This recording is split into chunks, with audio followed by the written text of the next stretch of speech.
우리 옆에 있는 분들과 함께 인사를 썼으면 좋겠습니다. 당신 일본이 예수를 보는 것 같습니다.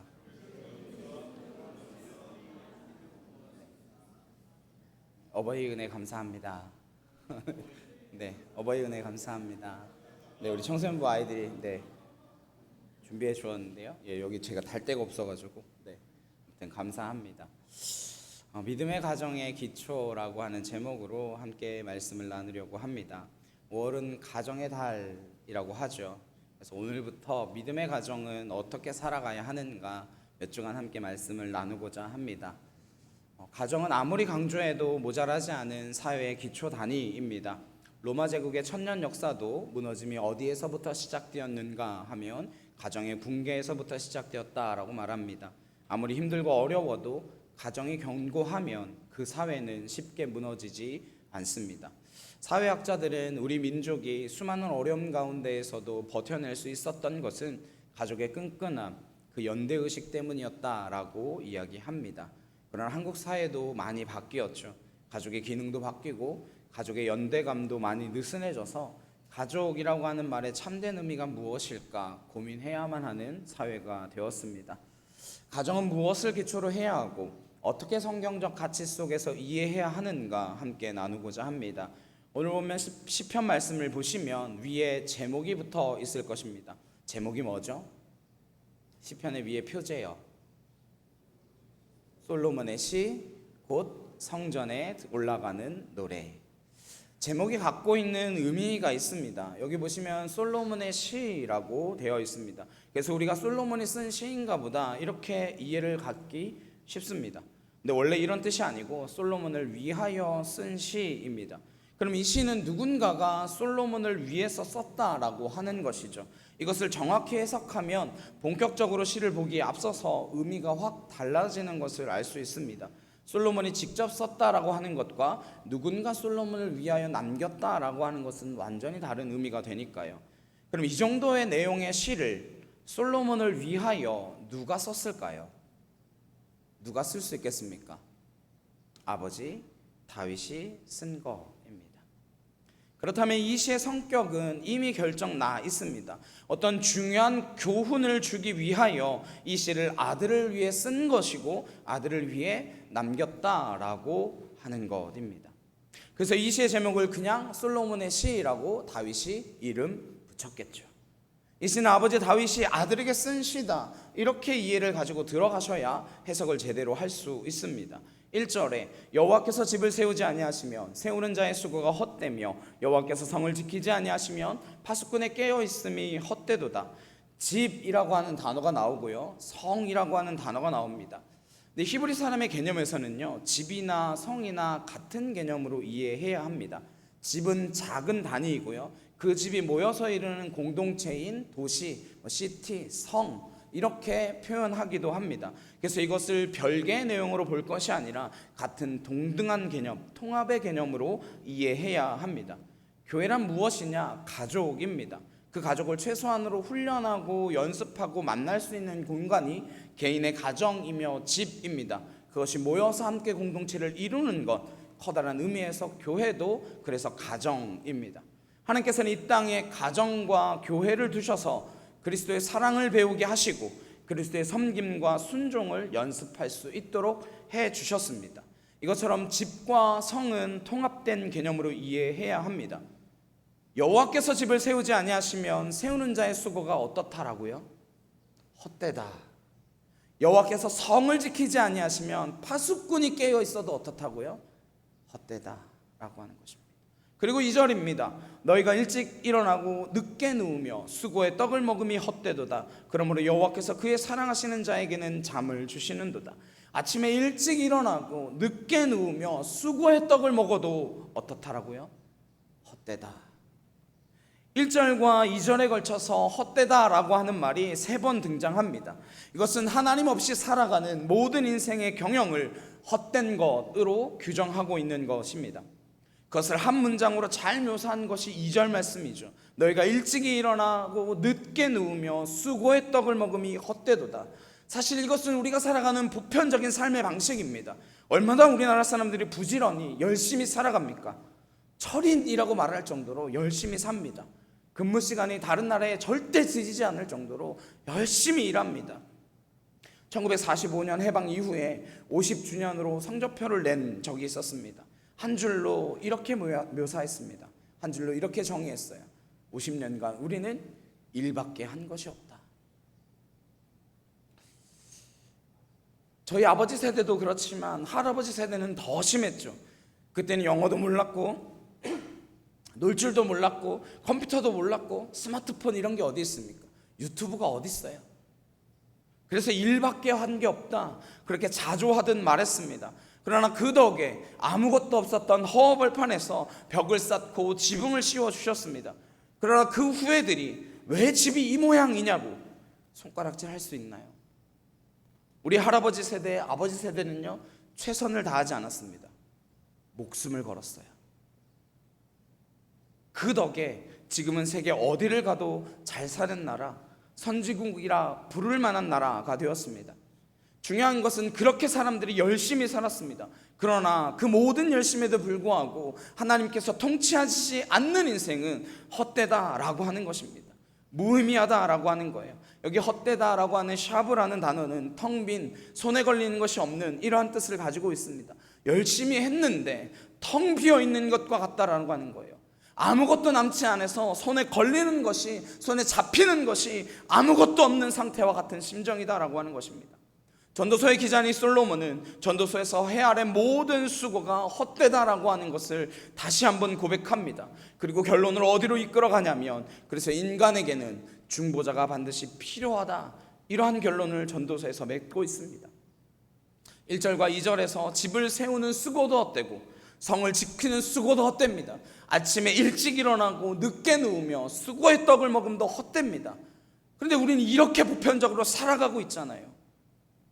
왜 헛되냐? 전제 조건은 하나님 없이 사는 인생입니다. 그래서 2절 하반절에 이렇게 말씀합니다. 그러므로 여호와께서 그의 사랑하시는 자에게는 잠을 주시는도다. 이것을 우리가 문자적으로 이해해서 예배 시간에도 잠을 주무시는 분들이 계십니다. 다른 거 할 때는 말똥말똥 깨어 있다가 설교만 시작하면 꼭 자는 분들이 있습니다. 하나님이 나를 사랑하셔 이러면서 자는 거죠. 네, 그러시죠? 육체적으로 피곤해서 주무실 수도 있는데요, 많은 경우 예배 시간에 자는 것은 영적인 문제입니다. 내가 몸이 피곤해서 자는 건지 영적인 문제인지 구분을 하셔야 됩니다. 그래서 주일에는 토요일에 푹 자고 나오셔야 됩니다.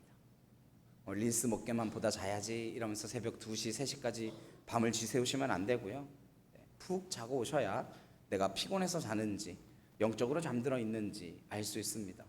나는 피곤해서 자 이러려고 맨날 늦게까지 하다가 오시면 절대 안 돼요. 푹 자고 왔는데도 존다. 매우 위험합니다. 제가 처음 21일 금식 기도를 했던 게 2010년이었거든요. 그 전에는 저도 신학생이었는데 잘 졸았어요. 그때 이후로 제가 예배 시간에 단 한 번도 졸아본 적이 없습니다. 밤을 새고 가도 예배 시간에는 안 졸리더라고요. 물론 설교 시간에 목사님들이 쓸데없는 이야기를 하면 안 듣긴 하거든요. 그냥 안 들려요. 근데 졸아본 적은 없습니다. 아무튼 옆에 누군가 주무시고 계시면 하나님이 너를 사랑하시는구나, 그래 자라 이러지 마시고 깨워주시기를 소망합니다. 그리고 가능하면 주일 준비는 토요일부터입니다. 토요일 밤 너무 늦은 시간까지 밤을 지새우지 마시고 주일을 준비할 수 있으시기를 소망합니다. 근데 여기 사랑하는 자에게 잠을 주신다라고 하는 말씀이 문맥에도 맞지 않는데 왜 등장했을까요? 여기서 말하는 잠은요, 히브리어 쉐나라고 쓰여져 있습니다. 원뜻은요, 죽음이라는 뜻입니다. 성경에서 죽음을 잠들었다라고 묘사하기도 하죠. 그때 쉐나라고 하는 말을 사용합니다. 성경을 보시면 하나님께서 잠들게 한 몇 사람이 있습니다. 첫 번째 인물은 아담이에요. 아담을 흙으로 빚으시고 만드신 다음에 혼자 있는 것이 보시기에 좋지 않아 잠들게 했습니다. 그것도 정확한 의미는 죽여서 그 말입니다. 그리고 그 몸을 열어 뼈를 취하여서 무엇을 만드시죠? 여자를 만드십니다. 이것이 무엇을 뜻하는 것이냐? 장차 예수 그리스도의 죽음을 통하여 태어날 그의 신부인 교회의 탄생과 그리스도와의 결합을 이야기하기 위하여 아담과 하와를 통하여 그것을 보여주시는 것입니다.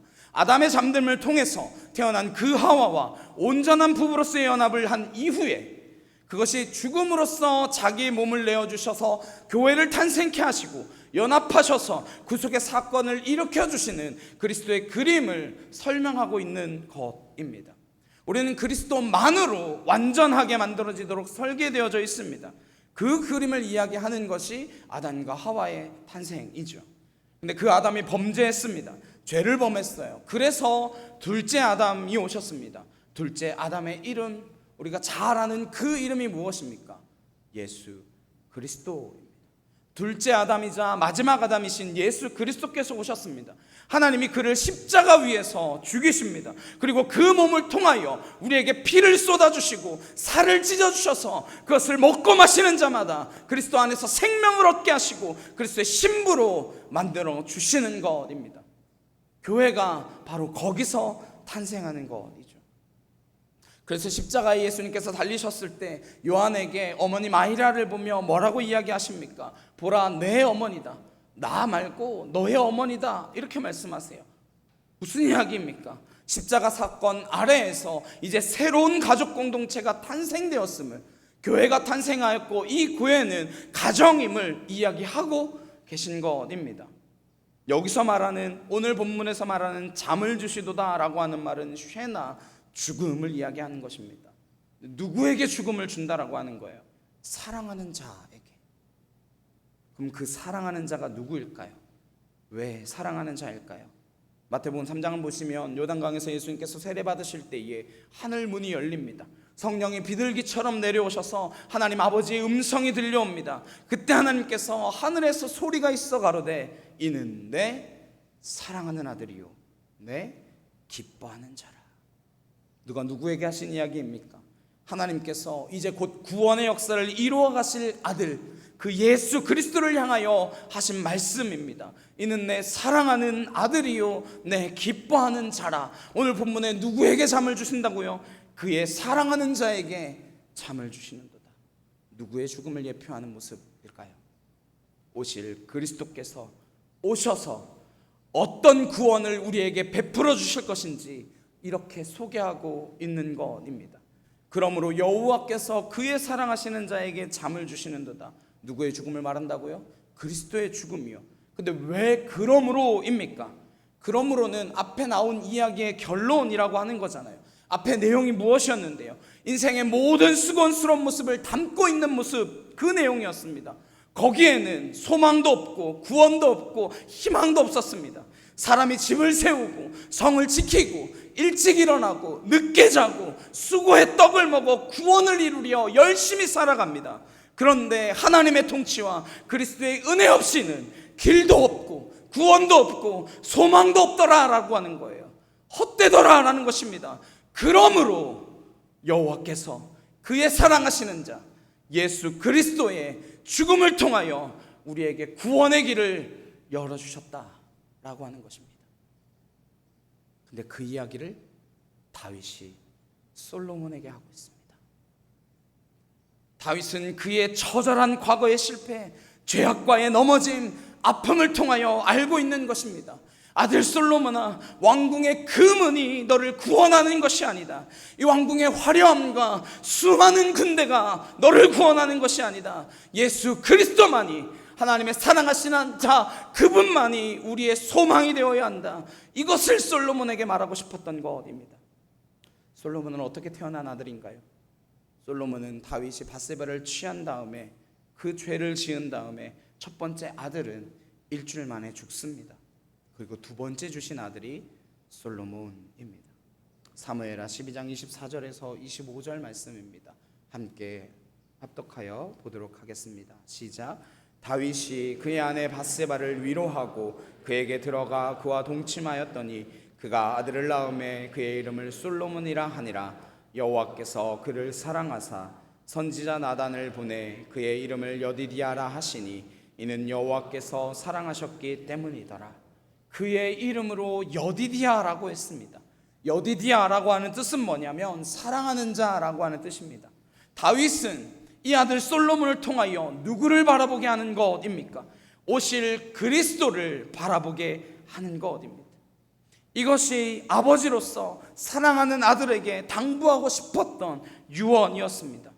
왜 여기 솔로몬이, 왜 여디디아가 예수 그리스도의 예표가 되느냐? 역대상 22장 6절에서 9절 말씀입니다. 제가 읽어드리겠습니다. 다윗이 그의 아들 솔로몬을 불러 이스라엘 하나님 여호와를 위하여 성전 건축하기를 부탁하여 다윗이 솔로몬에게 이르되 내 아들아, 나는 내 하나님 여호와의 이름을 위하여 성전을 건축할 마음이 있었으나 여호와의 말씀이 내게 임하여 이르시되 너는 피를 심히 많이 흘렸고 크게 전쟁하였느니라. 내가 내 앞에서 땅에 피를 많이 흘렸은즉 내 이름을 위하여 성전을 건축하지 못하리라. 보라, 한 아들이 내게서 나리니 그는 온순한 사람이라. 내가 그로 주변 모든 대적에게서 평안을 얻게 하리라. 그의 이름을 솔로몬이라 하리니 이는 내가 그의 생전에 평안과 안일함을 이스라엘에게 줄 것임이니라.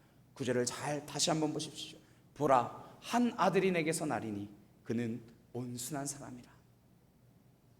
나는 마음이 온유하고 겸손하니. 누가 하신 말씀이죠?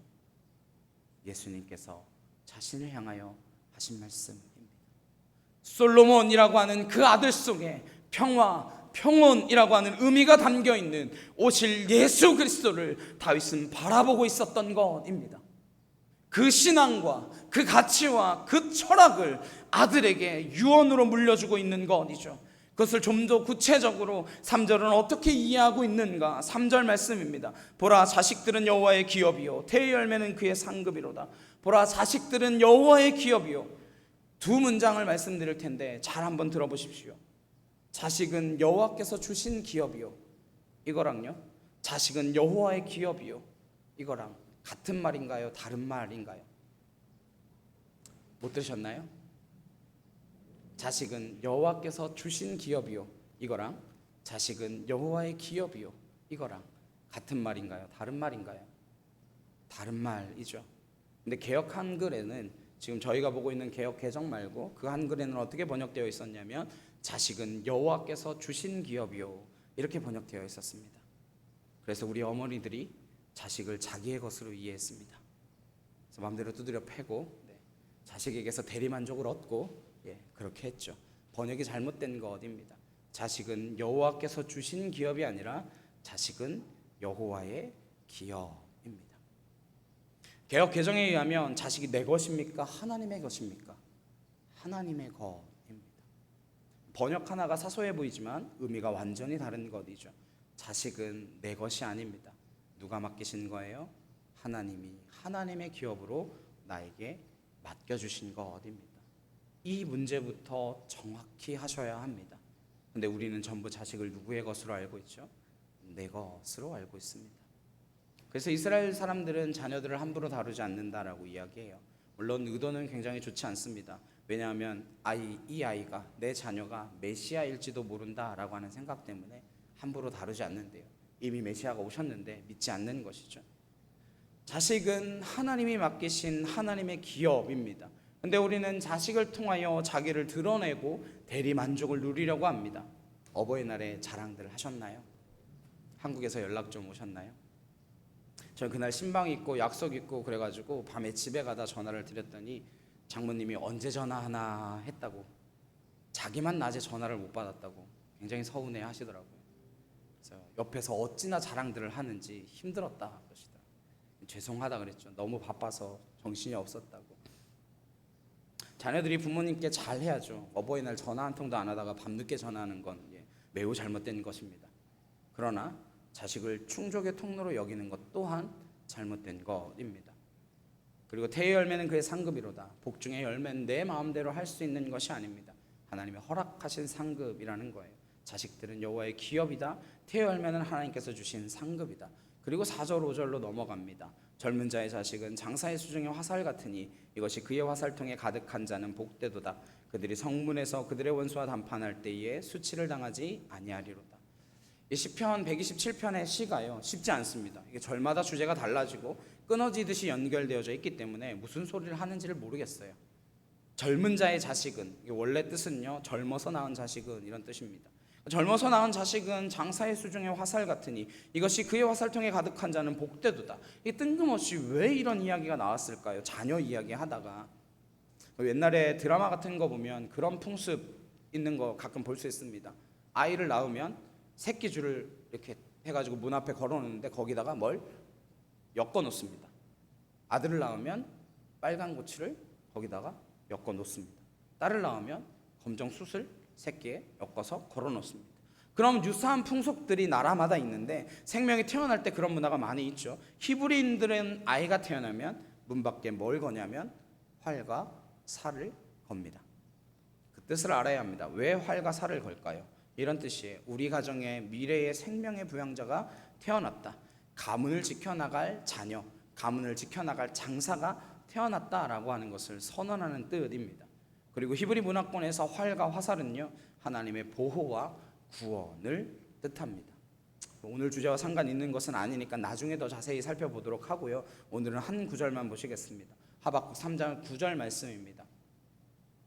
주께서 활을 꺼내시고 화살을 바로 쏘셨나이다. 셀라. 주께서 강들로 땅을 쪼개셨나이다.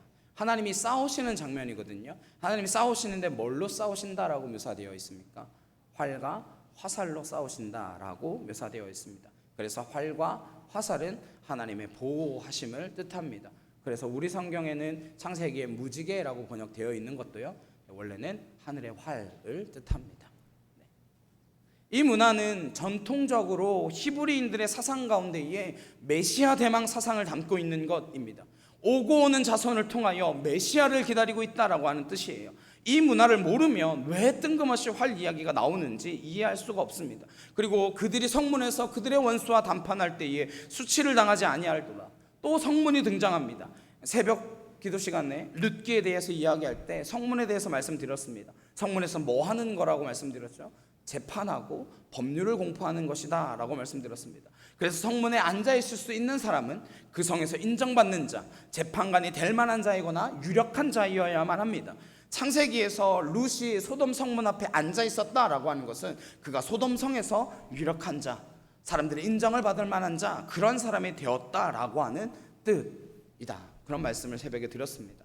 이건 룻기랑 상관없어서 말씀드리지 않았던 건데, 그래서 이스라엘 성문에는 재판하는 심판석이 있다고 합니다.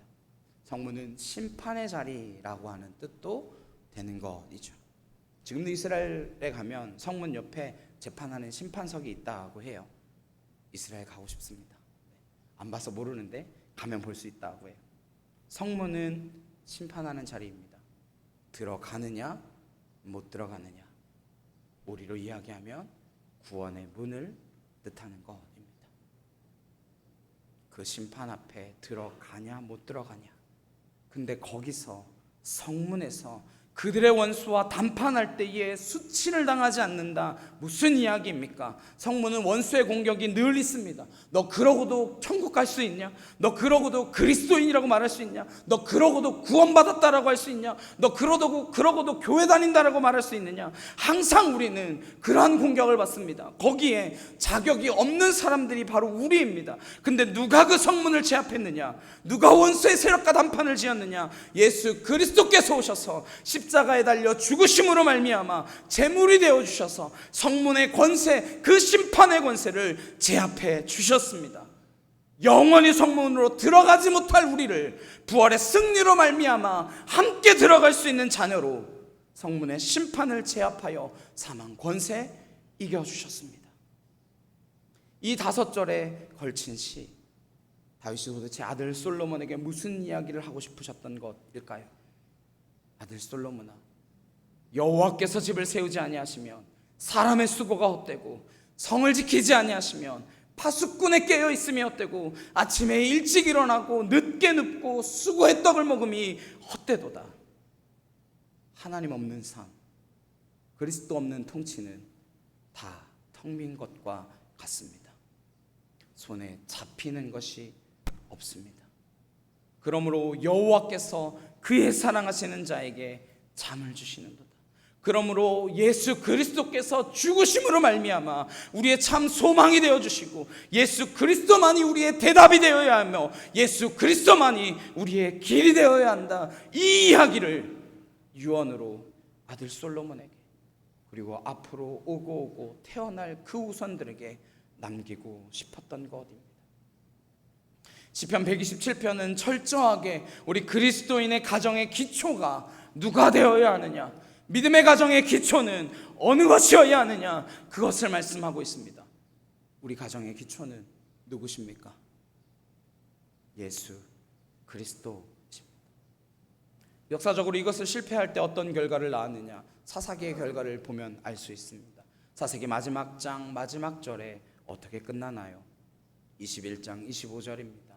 함께 보시겠습니다. 시작. 그때에 이스라엘의 왕이 없으므로 사람이 각기 자기의 소견에 오른 대로 행하였더라.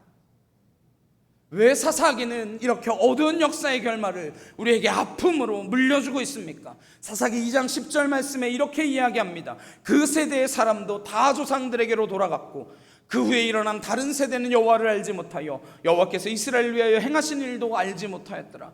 광야의 모든 세대가 다 지나갔습니다. 그 다음에 무슨 세대가 일어나나요? 무슨 세대라 말씀하고 있습니까? 다른 세대가 일어납니다. 다음 세대가 아니라요, 다른 세대가 일어나요. 그 세대의 특징을 이렇게 말씀합니다. 하나님을 알지 못하고 하나님께서 이스라엘을 위하여 베푸신 그 구원의 기적도 알지 못하였더라. 무엇의 실패입니까? 신앙 교육의 실패와 신앙 계승의 실패입니다. 그것이 사사기의 결말이었습니다. 여러분의 가정은 어떠신가요? 스펙, 토플, AP, 무슨 능력 시험, 무슨 평가, 오늘날 젊은이들의 주제입니다. 좋은 대학, 좋은 직장. 아무리 좋은 대학을 들어가고 아무리 좋은 스펙을 가지고 아무리 좋은 직장에 다니더라도 예수 없는 재능, 예수 없는 지식, 예수 없는 스펙, 재앙입니다. 죄송하지만 재앙이에요. 예수 없는 인생은 무의미한 것입니다. 저는 그렇게 확신합니다. 애들 국어, 수학, 영어 과외하느라고 몇백만 원씩 돈 쓰는 거 아까워하지 않습니다. 그런데 성경 과외 시켜보셨나요? 우리 애들이 나이 더 들기 전에 성경의 기초를 탄탄하게 가르쳐서 건강한 그리스도인으로 자라도록 하나님을 떠나지 않도록 만드는 것이 중요하다. 그래가지고 성경 과외 시키는 거 본 적 있으십니까? 그런 부모 본 적 없는데요. 성경 과외 좀 시켜보세요. 알바 좀 하게. 예배는 애들이 대학 가서 열심히 드리면 되죠. 누가 그 시간을 기다려줍니까? 누가 그 세월이 기다려준대요? 내일이 내 날입니까? 천만에요. 오늘 밤에 주님이 우리를 불러가시면 누구를 데려가실지 어찌할 수 있습니까? 하루에도 수백 번, 수천 번 수많은 위험들이 우리의 옆을 스쳐 지나가는데 어떻게 감히 한 치 앞도 볼 수 없는 인간이 내일을 장담할 수 있습니까? 오늘이 무엇입니까? 하나님이 주신 선물입니다. 내일은 내 날이 아닙니다. 하나님이 내일을 주셔야 그 내일이 내 날이 되어지는 것입니다. 그런데 어떻습니까? 한국에는요, 주일 아침 7시 청소년부 예배가 있대요. 예배 시간은 30분 이내. 왜요? 학원 가야 돼서. 아이들에게 진짜 중요한 것이 무엇인지 가르치지 않습니다. 오늘 다윗은 자기의 뼈저린 실수, 지난날의 과오, 이것이 너무나 가슴 아픈 상처였습니다. 그래서 아들 솔로몬아, 너는 예수가 전부여야 한다. 좀 덜 먹어도 된다. 좋은 학교 안 들어가도 된다. 정말이에요. 좋은 학교 들어가서 잘난 척 해봐야 70년, 80년 잘난 척 하다 가는 건데 뭐 그렇게 대단하나요?